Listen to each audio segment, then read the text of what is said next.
Fábios, médico do exercício, do esporte, o laboratório de testes de esforço do Hospital 9 de Julho, membro da diretoria da Associação Hispano-Americana de Medicina do Futebol. Muito obrigada. Obrigado. Bom, boa tarde para vocês. Obrigado à direção pelo convite. É uma honra estar aqui de novo com vocês. A gente estava aqui no ano passado. E o tema é esporte. Esporte é câncer de pele. Então, eu vou falar a mesma coisa que eu falei ano passado. Nós precisamos de vocês da dermatologia porque é fundamental para que a gente tenha sucesso em desfechos desse tipo. Então, lá vamos nós. Em relação ao câncer de pele e esporte, é uma coisa assim, é conhecida, é falada, nós temos mais radiação ultravioleta hoje, temos menos camada de ozônio, temos tudo isso, e essa preocupação levantou a preocupação dentro da medicina do esporte. Afinal de contas, esportes ao ar livre a gente tem bastante. E eu estive, inclusive, no congresso da SPAMEF, da Associação Hispano-Americana de Medicina do Futebol, agora em Valência há 2 meses, e a discussão é exatamente essa, a exposição do futebol. Mas tem coisa pior em termos de esporte. Aqui declaro não haver nenhum conflito de interesse, e esse aqui foi o congresso que a gente teve em outubro, e o meu tema, enquanto todos falavam de traumatologia, lá vou eu falar de câncer de pele, de exposição. Então, mais ou menos nessa linha que eu vou apresentar para vocês. Então, é coisa de conceito que vocês conhecem, mas imagina a cabeça da gente, dentro da fisiologia do esporte, da fisiologia do exercício, tentando montar esse quebra-cabeça. Então, tentem imaginar por que caminhos passei. Bom, vamos lá. Em termos de dados epidemiológicos, que é importante, o câncer de pele está crescendo no mundo do esporte muito, tem muitas ações no mundo todo. Aqui a gente fala Espanha, Estados Unidos, Europa, Austrália, que tem a maior taxa de mortalidade por câncer de pele. No Brasil, o Instituto Nacional de Câncer mostra que 700 mil casos nós teremos em 2023 e 2025. Nos Estados Unidos é extremamente prevalente também, e aí vai, E aí a gente chega a um raciocínio. Mas por que a Austrália? O que nós estamos falando dela? Lá, mais ou menos, você tem 10 milhões de pessoas que praticam atividades ao ar livre, que são aqui, surf, natação e caminhada. Surf, realmente, muito surfista. E aqui, mais ou menos, em termos de números, E aí, por isso, não fica tão difícil de você chegar a passar um questionário entre praticantes e você ter alguns dos resultados. E isso que a literatura nos mostra. Normalmente são trabalhos à base de questionários, são autossugestionáveis, e as pessoas respondem e você tem uma visão daquilo que pode ser esse contato, essa exposição ao câncer. Tá? E outra coisa importante também, que o índice de radiação ultravioleta na Austrália é maior, porque lá a camada de ozônio é mais fina ainda. Então, qual a melhor solução? Vamos acabar com o esporte ao ar livre na Austrália. A gente poderia tirar parte desse percentual, mas não é bem assim que as coisas acontecem. Mas é importante que parte dos trabalhos vem de lá. E acho que a gente tem essa obrigação, esse trabalho, a gente deve trabalhar com isso. Aqui um pouco da lista dos esportes, então uma delas foi esse foco do futebol, mas temos os outros também, de praia, caminhada e tal, tem vários, alpinismo, sim, porque com o aumento, com a escalada, você vai estar um pouco mais próximo, quer dizer, essa camada em relação ao ozônio vai ser menor e a exposição pode ser muito maior. E aqui está separado, porque aqui é um problema extremamente importante, temos o efeito água, e que na verdade leva a qualquer proteção embora por um curto espaço de tempo. Então a gente tem que levar essa variável em conta. Então aqui passando um pouco de anatomia, que já falou e tal, só para dar apenas uma passagem, o que é importante para a gente, os raios ultravioleta B e A, e a questão da exposição em relação ao câncer. Não deu tempo de eu traduzir tudo, então a palestra está em espanhol e a gente deixou alguma coisa e ficou para o caminho. Tá? E aqui a preocupação com ultravioleta B em relação ao efeito cancerígeno, coisas que vocês também já sabem bastante do ponto de vista conceitual. Mas tive que montar esse quebra-cabeça para a gente poder argumentar. Tá? E aqui um pouco do que? Esse aqui é um dos maiores times do mundo, o meu, por sinal. E falar isso lá na Espanha, ninguém se manifestou nem para me xingar, quer dizer, estava no meio do pessoal da La Liga, dos times da Espanha e tal, mostrou o Cruzeiro e falou assim, não sou nada, Bom, mas esse jogo foi a 1 da tarde, começou às 11, acabou a 1. Então, o grau de radiação ultravioleta nessa altura aqui era 8, 9, extremamente proibitivo. né? Mas se isso acontece no jogo, como acontece no treinamento? Eles também ficam expostos ao sol. Tá? Então, esse foi um dos questionamentos que eu levei para eles. E aqui um pouco do que a literatura traz, mostra alguma associação do melanoma, futebol, rugby e tênis. Teria uma exposição intermitente, diferente dos trabalhos da parte laboral, que o acúmulo em termos de radiação ultravioleta seria muito maior e teria o efeito acumulativo.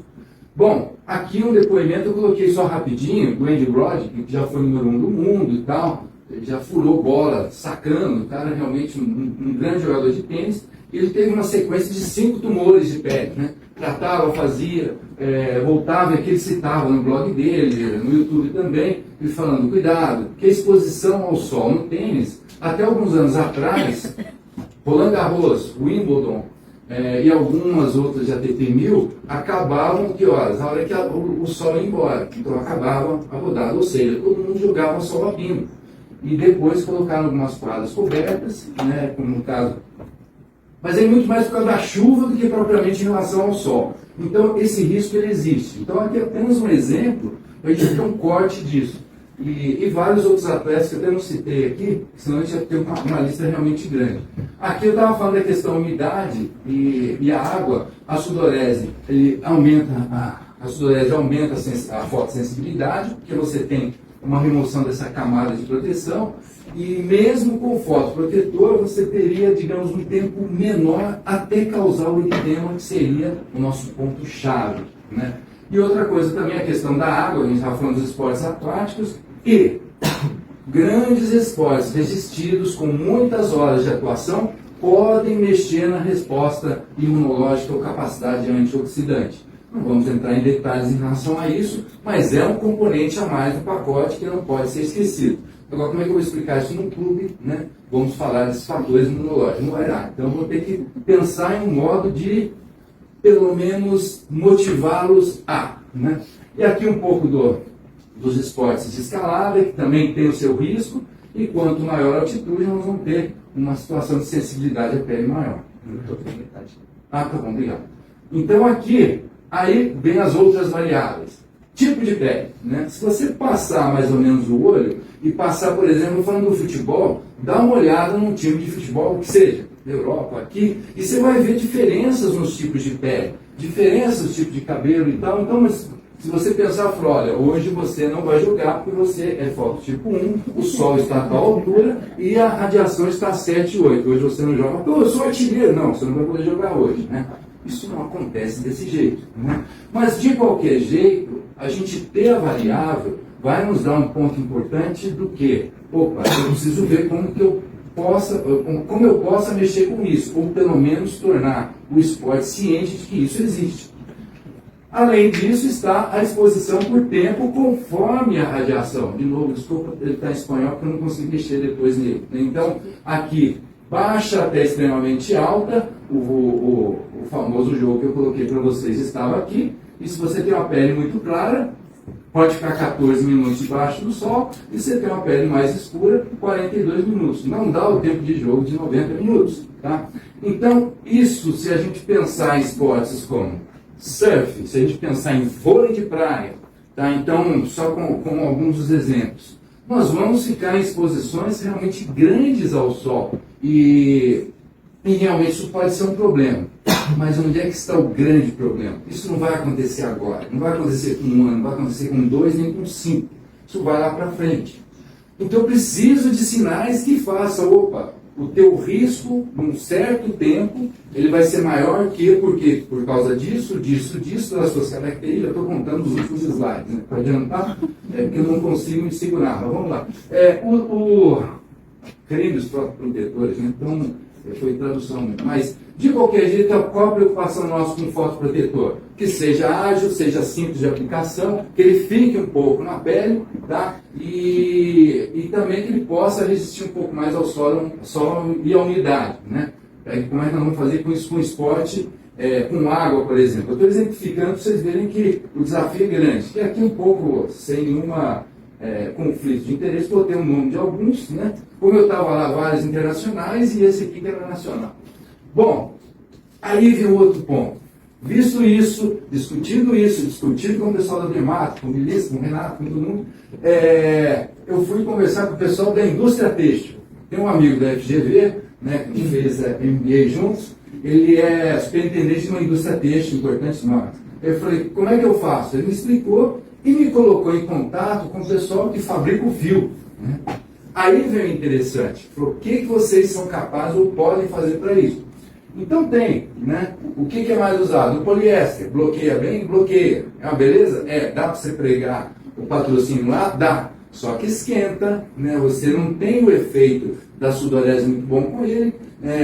Tanto é que um deles falou assim, você já viu o ciclista no Tour de France? Chega uma hora que os caras quase arrancam a roupa. Não arrancam, mas os caras não aguentam de calor lá dentro do negócio. Aí você pensa, qual que é o melhor dos caminhos? Por exemplo, poliamida, né? E você pode usar, por exemplo, aqui está escrito errado, seria o dióxido de titânio, né? Só que ele não é bom para patrocínio, não dá para você colar, não dá para pintar, né? Então ele tem um valor agregado mais alto. Né? Então, isso também tem limitações até mesmo econômicas. E aí o tipo de tecido, né? Como é uma trama menor e os fenestrados. Fenestrado passa sol, então você perde o efeito. Então não adianta você estar com 50 de UV. Se você tem o tecido fenestrado, ele vai passar. Então, aqui algumas das características dos tecidos que tem a fotoproteção como ponto alto na sua cadeia de valor. Então, o tipo de tecido, densidade, o peso, a espessura, o tipo de cor, tensão, umidade, o quanto pode ser lavado, e o que tem de aditivos específicos. Um deles seria o dióxido de titânio, porque ele é colocado por nanotecnologia na fibra, e ele tem um efeito muito bom do ponto de vista de fotoproteção. Né? Então deve ser evoluir um pouco mais que isso. Qual outro fator em relação ao poliéster? É muito barato. Né? Então você vende camisas a rodo. O slide meio perdido aqui, mas algumas das medidas conforme a alteração do índice de radiação ultravioleta e o que você faria. Né? Até chegar ao 11 não saia de casa. Né? Então, aqui agora que vem o principal, né, a cereja do bolo, onde a cabeça da gente se entorna. Né? Todos os trabalhos, sinceramente, tudo que eu levantei na literatura não foram poucos artigos, né, que são sobre questionário, você vai ver visões desse tipo. Né? Quase 50% usaram de forma inadequada entre os atletas de esportes náuticos, por exemplo. Né? Um outro ponto importante, elevada proporção de 2,5 nunca usou protetor solar. Né? Então pensa a dificuldade e o problema que a gente tem aqui. Mais que isso, aqui da Universidade de Málaga, eu vou direto ao assunto, 4,2% reaplicaram a cada hora.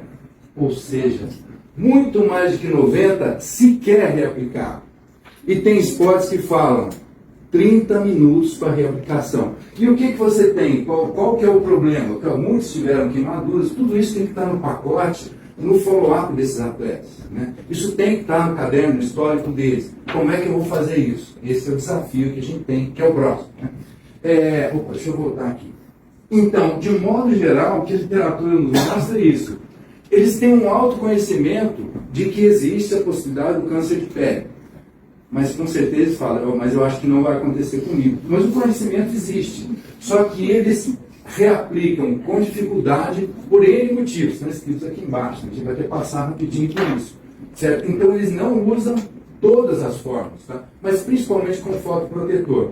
Então hoje, por exemplo, o esporte aquático, a reposição tem que ser a cada 30 minutos para você ter algum efeito. E o que eles dizem?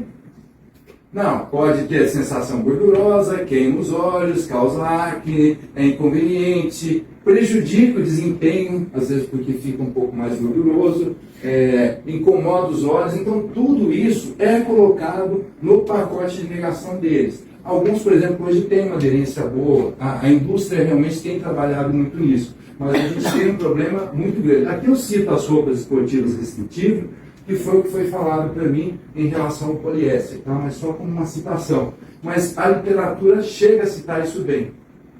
Então, temos uma dificuldade bem grande à frente. Então, a que conclusão a gente pode chegar? eu teria que juntar tudo isso, que seja num protocolo ou num estudo, onde a gente não ficasse apenas com acho que, acho tal. Não, eu faço sim. Tá, você faz, mas os outros 10 não fazem. Então pensa só, fatores pessoais, o que é genético, tipo de pele, histórico familiar, histórico de lesões acontecidas pelo sol, queimaduras. Não é tão difícil falar quantas vezes você se queimou. Por exemplo, se eu perguntar aqui para vocês quantas queimaduras tiveram no verão passado, eu não lembro, mas você falou, não, teve um dia que eu estava ardido, sabe? Mas de qualquer jeito, existe a possibilidade de você quantificar isso. Tá? E outra coisa que não existe, que hoje dentro dos nossos protocolos de medicina do esporte, principalmente aqui no CNE a gente tem, da passagem pelo dermatologista. Porque é um modo, pelo menos no exame pré-participação, de eu ter o quê?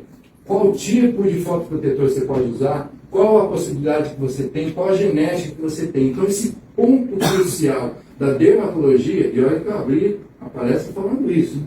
É importantíssimo, só que isso tem que ser cíclico e não só apenas uma vez. Tá? E quais são os fatores externos? A gente já conhece, radiação está maior, o tempo de treino de exposição solar, uso de fotoprotetor, roupa e tal. Então qual a solução para isso? Vamos sair daqui e plantar mais árvores? Vamos, mas não vai resolver. Vamos tirar a Austrália dos esportes de sol? Vamos. Será que nós vamos fazer? Mas nós temos problemas que são variáveis, já estão aí debaixo da gente.